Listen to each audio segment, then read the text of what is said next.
Welcome to another episode of The Bird Herd, sponsored by Redbird Esports.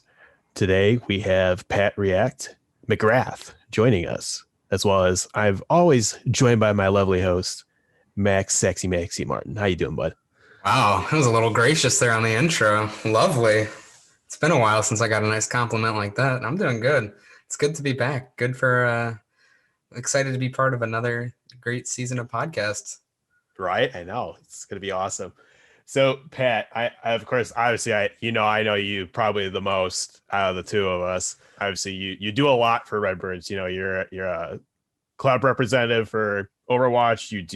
You're a moderator, within our Discord, and yeah, you do a lot for us. Let's put it that way. So, why don't you tell us a little bit more about yourself? I've always been a little bit here and there into gaming. My graduation present was a gaming PC from high school.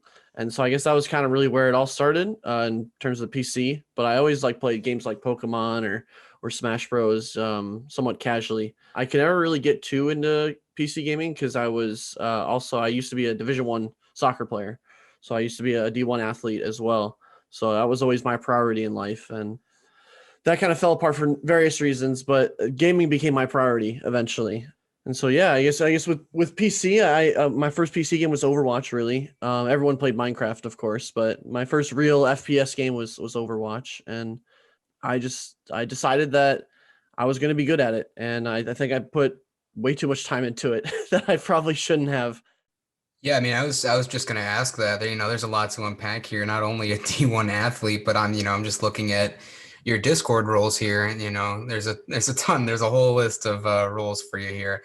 But club leader for Overwatch on the Varsity Overwatch team. You said that that's one of the first games you got on that PC. So I mean, how many hours do you think you have in Overwatch at this point? I think I have about 12 accounts, and I think across all of them. Oh gosh, You're nuts, by the if I way.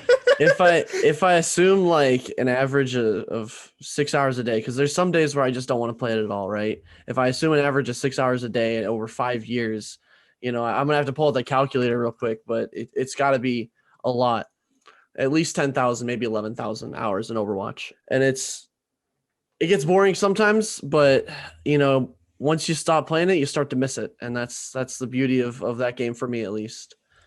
Yeah, absolutely. And I mean, I was just going to ask, everybody needs, when you're playing at that level, you need a break and you need other things that you can fall back to. So, I mean, you said a little bit about Minecraft, but what other games are your other backups? So I guess when I'm not playing Overwatch and I want to play a game still, I really like games that I can just relax with friends in.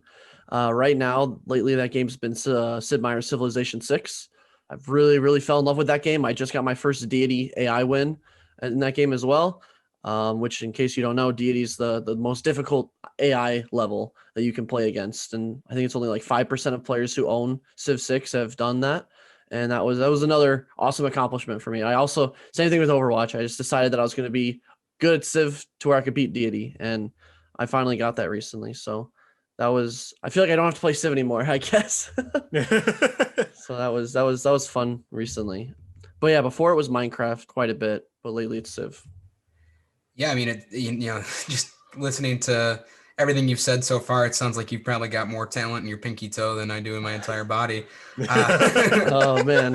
That's pretty crazy. So, yeah, that's a lot to unpack there. That's awesome though. I'm like really, really glad to hear that. I mean, that's obviously a lot going on. I mean, how is the Overwatch team doing this semester? Obviously, it sounded like you had a pretty good start last semester. How are you? How would you compare it? I would say this semester I feel a lot more, I guess we'll say confident in being able to build off the progress that we had from last semester. Last semester we were kind of a brand new team. I don't know if you're aware, but our team is a little split in terms of skill rating. Skill rating is like your rating in comp or competitive Sure. in Overwatch.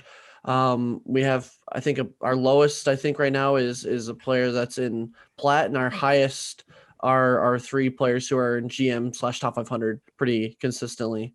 I think our highest is a 4,400, almost 45, one game away from 4,500 Widow main. and that's vintage. He's really awesome. If anytime we can put him on Widow, it's just kind of a free dub. Wow, yeah. No, Yeah. in the few games I have played Overwatch, I've gone against okay, they're probably garbage at the the level I was playing at. But Sure. Widows, and I'm just like, oh my god, like, well, Yeah, yeah. if you don't see Widow, if you don't see Widow, she kills you. It feels really unfair.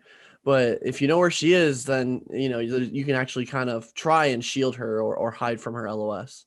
Yeah, I mean, as you mentioned that those top 500s, aren't you one of those top 500s? I am. Wow. I'm technically the lowest peak of the three right now, but I also think that I bring a lot more to the team other than just my SR peak. I have a lot of scrim experience. I play a lot of heroes at the same SR level. Some people will have one character that they're really good at, and then the other characters that they might have to play in a team situation, they're not as good. One thing that I kind of take pride in is I play every single character that I would ever be asked to be played at around the same level of my 4200 peak, around there.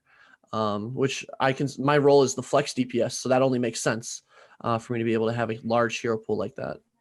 Of course, I mean, you're flexing around. You're not just playing, Reaper all the time or Tracer. You're going to be playing, more of those different DPSs that needs to be played. Essentially, in that case, I mean, I love Overwatch for the fact that when we first started with it, you had 4 roles, and now you have just 3 because they're like, oh, we're just going to take that specialist role out. We don't need that. They go in DPS and everything else. It's fine. Yeah, they used to split it with defense and offense, and honestly, some of the defense heroes were pretty good on offense too. So I'm not like I guess the best example was Hanzo, who used to be considered a defense hero. Everything about his kit is this. It's pretty much the same as Widow, except it's a projectile. So I don't know what they were thinking. And then Widow was an offensive hero, I think, and so I'm not too sure what they were thinking with that, but. Yeah, they took that out, realizing that it probably wasn't the most useful split in roles. So, I mean, forgive me for not knowing anything about Overwatch, really, but No when you say your top 500, is that per, character, legend, operator? Oh, yeah, no worries. So top 500 used to be just skill rating, period. There could be 500 tank players that were higher than every DPS player, and there would be no DPS players in top 500.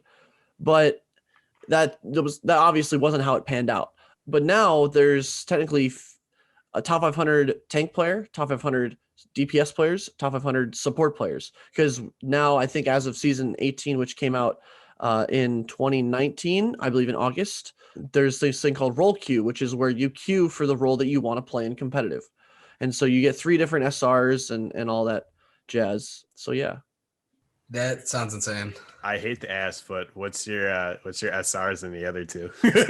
So I used to be a tank main, and so my tank used to be my 4200 peak, and then I got DPS the same range because I I decided that I just didn't have as much fun on tank, and I really wanted to play DPS because that just kind of called my name a lot more. And so my tank, it's not practiced anymore, but it used to be around 42. Now I'd say it's around 38 is what it ends up around nowadays. And then support is if I don't play support very often, I think my MMR, which is like your base SR kind of, it's like a hidden stat that where the game kind of measures your stats and then your win rates and all that jazz, and kind of puts that in your profile, but you don't get to see it.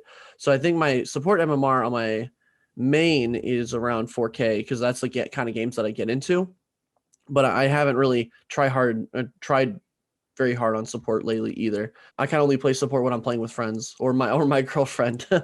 she's got like a level 30 account, and she's like, when we play together, we often play in like gold or plat. And so where do I find that? I've been looking for a while for a gamer girlfriend. Well, I lucked out, and we matched on Bumble. I think it was 2018, and we just kind of stuck it out and been having fun together since. I kind of converted her though, so I had some leftover parts for my PC, and I kind of built a PC part picker where she'd be able to get a good experience PC gaming instead of like the typical entry level of 30 FPS. She has a 144 FPS setup. Nice. And I gave her, I think, my old graphics card, an old motherboard I had. Initially I gave her RAM, but the RAM wasn't originally loaned to a friend, and he didn't take very good care of it. So she had to get more RAM as well. And I also gave her my monitor, keyboard, and old mouse. So I gave her a pretty good chunk of it, and she spent just a few hundred, and she's got a pretty nice setup. And she changed the keycaps to make them all pink, and she's gonna paint the monitor all pink because she's, I don't know if you guys are on TikTok, but she's on it all the time. And yeah, I know. There's these tutorials on how to paint, computer hardware in a safe way. Well, I mean, good for you, man. Like that's awesome to hear. You are living a lot of our dreams right now. Exactly. I'm trying. Well, that's good. I mean, I'm gonna kind of transition here, just because I usually like to talk, when people are on the show, just like you are more than just your esport. You're an actual person, obviously. So, what's your major and what year are you? So right now, my college experience is kind of funny because I've transferred twice and changed my major like 3 or 4 times. Okay. And so I used to be an engineering major at University of Illinois at Chicago. And that was the school that I was on their soccer team for about 2 years. Then I didn't really feel like I fit in. I had a bit of like imposter syndrome going on, among other things. I had to I had to be able to ground myself and figure out what I actually wanted to do. So I went to community college. That was my first transfer for about a year. And I found economics there. And I really, really, really enjoy the logic behind economics and how it applies to real life on a macro scale. And so I found myself with the major at Illinois State of managerial economics. And I'm technically a junior credit wise, and I have to double minor as well because I don't know if you guys are familiar, but you need a certain amount of senior level credits taken at the school you're getting your degree from in order to get the degree from that school. And so in order to do that, I have to get a second minor. And, thankfully, because of all this esports stuff blossoming at Illinois State, and talking with David gave me a few minor ideas to be able to fulfill that second minor that I need to take to get my diploma.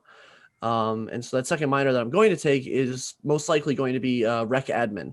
Oh, nice. And so I'm really hoping to get that knocked out along with all my economics requirements, not just this semester, but also the next 2 semesters. I'm hoping to graduate in about a year and a half after year after this semester. COVID's making that a pain in my side, though. Let me tell you. Oh yeah. So. No, I get it. I mean, I'm glad that you figured out, that UIC wasn't the best fit, and the campuses are night and day. Oh, absolutely, yeah. Because that's what, the Flames or something. Yeah. I don't know if you've been to UIC, but it's all like black glass concrete. Yeah. And ISU's quad. Oh, I couldn't tell you the feelings that I experienced just identifying how different the 2 schools were. Like on my first week of school, I would eat lunch outside because I enjoyed it so much. At UIC, you wouldn't catch me eating outside, ever. Because that's kind of by like Little Italy. I think if I ate, it would just be at Little Italy. Yes. The problem was if you don't have money to eat out every day. Yeah. But yeah. I mean, yeah, luckily, I'm glad that you figured it out and we got you here, got you playing Overwatch. And shout out David, by the way. Absolutely love that guy. Mm-hmm. But yeah, no, it's good stuff. Yeah, I mean, and obviously, Max and I know we've both switched our majors plenty of times, so don't ever feel that, like, I always say this like every time, like, don't ever feel like that's like a hindrance to you or anything, or feel like it sucks that you have to take like an extra minor. I have 3 minors, so don't worry. My sister's I believe she's at Cincinnati State or something.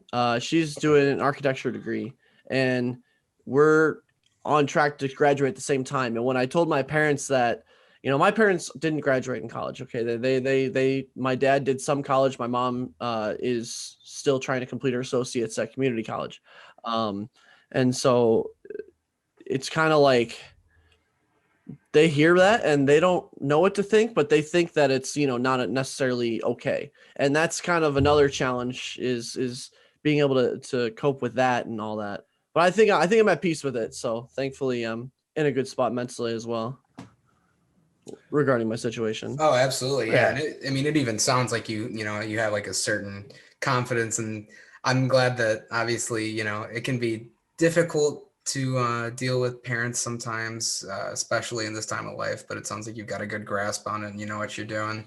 So that's really good to hear. Yeah. But yeah, so obviously we know a little bit more about you now, like how you came into gaming, what your major is and everything like that. So when you're not gaming and when you're not worrying about school, what's like your kind of like favorite things to do? So like you said you play soccer, so do you go out on the quad a lot and play soccer too? Or I actually don't. Part of my kind of identity crisis I had when I stopped playing soccer, because I did it since I was 5, oh jeez. was trying to understand why I didn't actually enjoy soccer itself. I never enjoyed watching, professionals play, for example. And, lots of thinking, I came to realize I love the competition that soccer gave me. And that, I'm 6'5". Okay. I'm 6'5". I was a goalkeeper. You couldn't score me very easily. That's why I think I got to where I was. I was also very fast and agile, and whatnot. And I liked that I had all these advantages and that I could win easily. And so I liked the competitive, I liked winning, et cetera, and so forth. I honestly think that's why I went as far as I did in soccer. So I realized I don't even necessarily like soccer. I didn't love it as much as the people around me did. Right. What I do love are things like hiking. I actually really, really love hiking and kayaking as well. Kayaking is definitely one of my all-time favorite things to do. I don't know if you guys have ever been kayaking, but Oh, absolutely. Yeah. just the peacefulness of hearing the birds and the water and the wind rustling on the leaves. It's very it's Peaceful. Yeah, it's night and day compared to my my everyday, if you want to consider my everyday gaming and studying. Yeah, no, I get that. I was an Eagle Scout, so plenty of hiking and plenty of kayaking. I don't know where you're from or anything if you're from Illinois, but down southern Illinois, absolutely, gorgeous trails down there. Yeah, Oh, I'm from northern Illinois, so about 30 minutes south of Lake Geneva, if you've ever heard of it. Yep. I'm from a town called Woodstock, Illinois. Okay, I know where that is. Yep, same. Know where that's at. Yeah. It's right near Crystal Lake in McHenry County, and Yeah. and so As I know way too many people from Crystal Lake and McHenry and yeah, one of the more people now from Woodstock. Yeah, one of the funny things was Scotch Tape is another varsity member that we have. Great guy, a really good friend of mine. He's also my treasurer for my Overwatch club that I run. He's from Woodstock too. We actually went to opposite high schools, and so we were both in the band and all that stuff. And it was funny. Just I ended up here because this is just where I ended up. Okay, and then I've run into him in the Overwatch club, and I'm like, oh, we went to the same hometown. We grew up in the same hometown. That's kind of crazy. Yeah, so that was also kind of relaxing to learn. Yeah, and you talked about soccer, and like I honestly, that just does prove how talented you are if you didn't really have the passion and you still made it as far as you did to be a D1 athlete. Mhm. Because a lot of that, I think passion is a big part of it. I think I that's agree. what helps people get as far as they get. And I think that's what even helps, people in our programs in esports. The more passion, the more willing to practice you are, the Yeah. better you're going to be. I think I would have been able to keep going in Overwatch, or not in Overwatch, in soccer as well. But I fractured my scaphoid in my left wrist. So I don't know if anyone knows what that is. It's a bone that is on the top side of your wrist that will not heal by itself if it's fractured. So I had to have surgery where they took a bone graft out of my hip and inserted it into that fracture, and then shot a titanium bolt through the bones, the 3 bones now. Wow. And so I couldn't do what I loved for 3 months, what I thought I loved for 3 months minimum. And during that time is when I really honestly realized that I wasn't passionate about soccer, because I feel if I was passionate about soccer itself, I would have been able to, stick through that. What I was passionate about is winning and being better than other people. And I couldn't do that when my wrist was broken in soccer. And so that was really when I kind of turned to Overwatch in full force, in full swing.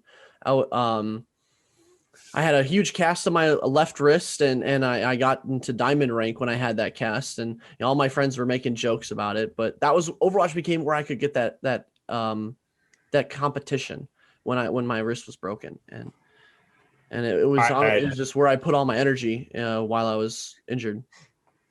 So I have to ask, while you had the cast on, were you playing on controller instead of keyboard? No. So my cast actually didn't cover past my second knuckles on my fingers, but it locked my thumb in place. And so now you can probably imagine the cast shape. I changed my jump button instead of spacebar. I changed it to another mouse button. And so I still played on mouse and keyboard, but I had, I changed my jump button. That was the only button I changed. And so that's passion. Yeah, right there. That's and the physical therapist, once I got my cast, I was like, wow, your fingers are a lot stronger than people's fingers usually are. It's like, well, I think I know why. I stay busy. And so yeah. I mean, I got one more question here, and then we'll get back to Overwatch. I'm still just looking at your Discord profile, and I do see anime fan. And now this will be of no benefit to me. I never watch anime, but what is your favorite anime? I have a few that are my favorites, and I'm gonna pick a few of them here. I only watch anime. Make sure they're appropriate for the action and the character building. In my opinion, no Western shows even compare to what the Eastern or the anime does in terms of character development and action. And so for that, my favorite animes are definitely Hunter x Hunter. Jujutsu Kaisen's a new one. That's really good. Black Clover, another phenomenal one. Haikyuu, phenomenal. I think Attack on Titan is pretty good. I don't like the character buildup in Attack on Titan. I don't know why. I think it's just not as fun. It's more tragic. I guess the question is, how far into it are you? Oh, I'm current. I'm current in all these animes that I'm talking about. Except One Piece. One Piece I'm not current in. Is that the one with 1,000 or something? Yeah. One Piece is another one that I'm watching right now. Fire Force is another phenomenal one. Sword Art Online, I got bored of the story, but not of the action. And then season 4's story actually captivated me really, really well. And I'm sure I wasn't alone in that. And then there's a few others like My Hero Academia, Cabaneri of the Iron Fortress, Tower of God. I can list all of them, honestly. Hey, right. It's a lot. I knew one or two of those. I knew Attack on Titan and One Piece. I think that's about it. Yeah, I mean, One Piece is going to take forever. Man, I'm already a third of the way caught up. I'm already on episode 350. Oh my goodness! And I think I started back in over winter break. I think is when I started. Quarantine, am I right? Yeah, I mean, right. Yeah, you get ahead on all your schoolwork, and you don't want to necessarily play games or do anything. That's what you do. Yeah, absolutely. But back to Overwatch. Of course. So I know your team very well. Why don't you lay out kind of your teammates' names and everything, and kind of the roles, so we kind of know like what's kind of going on there. Sure. So I guess I'll just start with the main tank. The main tank his name is Sadist Khan or Sad Khan. He goes by in game as Sadist. Looks like it's gonna be Sadist, right. But it's his actual name. It's just kind of funny. He's our main tank. He came from Texas, actually. He's got an interesting backstory that if I go into his backstory, I'm not going to be able to go into everyone else's backstory. So we'll just leave it at that. And then we have our off tank. His name is Matt Pliganov. B1G is his IGN.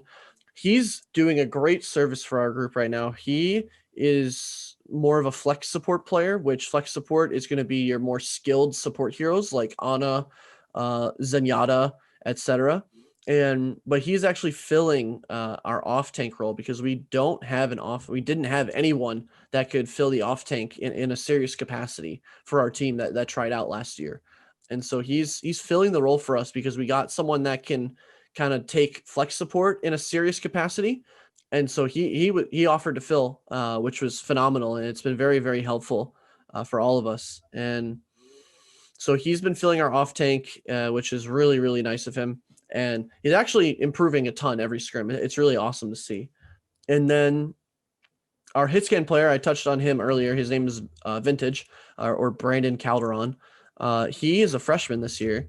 Really, really good guy. Easy to get along with. Funny too. At the beginning of the year, he could not sleep on his dorm mattress. And I had from when I was at UIC, I had a mattress topper that would fit the dorm mattresses. So I sold it to him for, crazy discount because, it was used. And it was night and day, he told me, from, the bed that he was sleeping on before.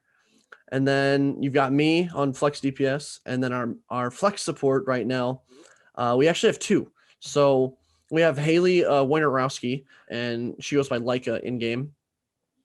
She used to be a Mercy Moira main, which in the Overwatch community are kind of your two aimless supports, if you will. So, they kind of get memed as they don't require any skill, but they require a lot of cooldown usage and positioning skill, which I think she kind of picked up as she started to learn Ana the summer before she actually tried out for the team initially. So it was awesome to get her on board as well. And then now we've got someone who was apparently already at the school and didn't know about our team, and I'll quote someone, but I won't say who. He somehow didn't know, okay, that we had an esports program here, but he figured it out, and he's used to be a 4,600 former rank 1 flex support player. He transitioned into coaching, I think about what I think seems to be about a year ago, and so he's a little rusty, but he's quickly catching up to speed from what he used to be. It's really cool to watch, kind of the rush shake off from him as well. He's got some amazing fight plans. You can tell that this guy, his brain kind of just on a different level. It's really fun to watch and hear when he talks in game. And then our manager, I don't know if you don't want me to go into that or do, is Ashley. I think you've actually had her on before. We've had Ashley on. I was gonna ask if Wookie was still running things over there. Yes. So she's our manager / student coach. She fulfills a lot of the duties of manager very, very well, and she's very, very busy. With coach, she's more of like an assistant coach. So she does a very, very good job at kind of echoing what our volunteer coach mentions to us and remembering it. She picks everything up that our head coach throws down and makes sure that we're not forgetting about it. And so honestly, very, very helpful for certain players in different moments. And then last but not least is Megan Lomanoff, which is, I believe you guys she was in the article with Ashley. I think she's an 06 grad. She'll yell at me if I'm wrong. So I think she's an 06 grad. We don't do math here. And she goes by Flutie. And she is actually an acquaintance of mine from probably early 2018, I want to say. It was when Goats was in full swing, Goats Meta, which is where no DPS was played pretty much, except for maybe Somber or May sometimes. And so we kind of met each other there, and then we split paths, and then we coached together. We coached a diamond team together for a short while. And then she went on to kind of chase her path to pro, is what we call it in Overwatch. And she actually made it to on a tier 3 status team.